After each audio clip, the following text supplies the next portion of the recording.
Des petites municipalités veulent être mieux outillées pour faire face aux situations de crise. Après avoir été isolés pendant la dernière tempête, les élus de Saint-René-de-Matane demandent de l'aide. Nous rendre autonomes avec un centre de crise puis un centre de coordination. Les employés des travaux publics de Rimouski ne manquent vraiment pas de travail dernièrement. On est à l'affût à intervenir le plus rapidement possible pour assurer la sécurité des usagers. Et les travailleurs saisonniers s'invitent dans le bureau du ministre Duclos pour faire avancer leur dossier. On souhaite évidemment qu'il y ait des mesures d'urgence. C'est ce qu'on lui a passé comme message. Voici votre TVA Nouvelle.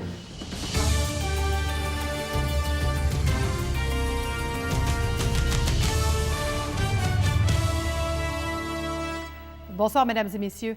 Saint-René-de-Matane, comme d'autres municipalités, demande une contribution financière au gouvernement du Québec afin de pouvoir se doter d'un centre de crise permanent. Supporté par les élus municipaux et le député de Matane-Matapédia, cette initiative survient à la suite de la tempête qui a frappé l'Est du Québec la semaine dernière.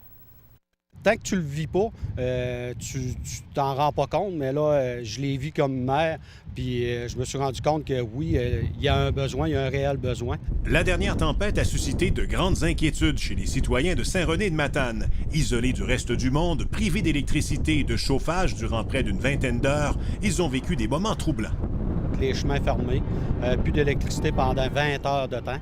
Il y a des gens qui chauffent pas au bois, des personnes âgées. Il y a 230 personnes âgées de 65 ans et plus.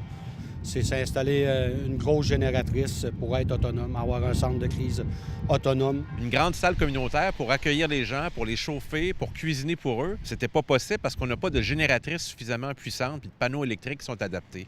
Pour le maire, il n'est vraiment pas question que pareille situation ne se reproduise et pas question non plus de refiler la facture aux contribuables.